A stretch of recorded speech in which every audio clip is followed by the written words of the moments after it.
بۆ پشتیوانی لە عەفرین چین و توێژەکانی سلێمانی هەولێر هەڵەبجە گەرمیان ڕانیە و کۆیە هاتنە سەر شەقام.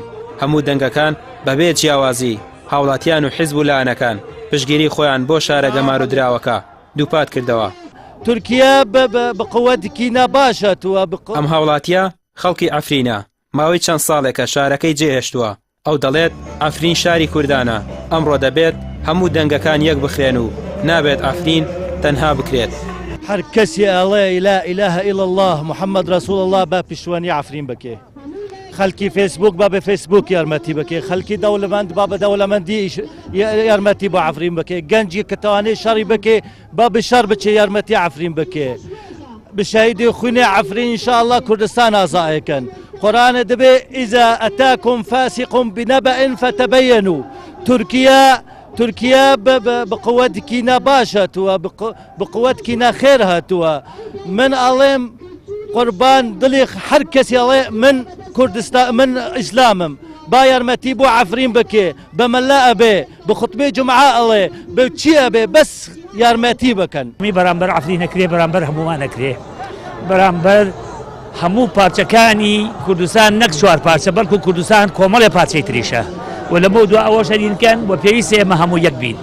یەک بوونەکە نەکۆک ئەمانیرەوە پێشەوەسە لە مەدووە ئیشکەین بۆ دروستبوونی سوپایەکی سەدان هەزاری زۆر بەهێز و بۆ عالەمیشی بسازێنین کە ئێمە میلەتێکی 50 ملیۆنین مافی خۆمانە بیانەوێ نانەوێ ئێمە دەوڵەتی خۆمان دروستەکەین. ئێمە دژی دەوڵەتی تورکیا هاتوین پشتیوانی لە عەفرین ئەکەین و هیوادارین سەرکە دژی حکوومەتی تورکین قەت حکوومەتی تورکمان نایە و ناشمانەوێت.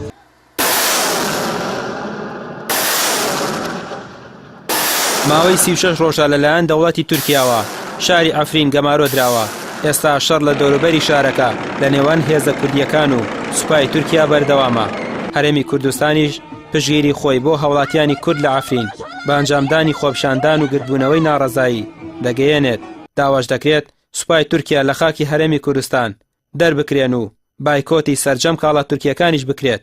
هەروەها ڕێکخراوە نێودەوڵەتی و نەتەوە یەکگرتووەکان بێدەنگ نەبن لە ئاستاوانەکانی تورکیا بەرامبەر بە کورد. من لێرەوە داوا لە وڵاتە جلهێزەکانی دنیاکەم ئەگەر دیموکراتی هەیە بۆ نایەنە دەنگ، ئەگەر دیموکراتی هەیە با بێنە دەنگ لەسەر ئەمە، چونکە ئەوەی کە تورکی فاش بەرامبەر بە برا خوشکەکانمان لە عەفرین ئەنجامێدەن لە تاریخی مێژووی کورددا شتیوان نەبووە. هەموو کەسێ بەرپرسە لەوەی کە بەشداری کا لە پشتیوانیکردنی عەفرین، چونکە ئەمڕۆ لە عەفرینە بۆی هەیە سبەینی لە سلێمانی بێ، دووسبەی لە هەولێر بێ، هەموو یەکێ لە ئێمە بەرپرسیارەتێکمان لەسەر شانەوە بێ جێبەجێکەین. تا ئێستا هیچ وڵاتێک لەسەر هێرشەکانی تورکیا بۆ باکووری کوردستان و عەفرین نەهاتۆتە دەنگ. دەوڵەتی تورکیاش سوورە لەسەر ئەوەی بەردەوامی بدات بە داگیرکاریەکانی. تەنها لە باشووری کوردستانیش چین و توێژەکان هاوسۆزی خۆیان بۆ دانیشتوانی عەفرین دووپات دەکەنەوە.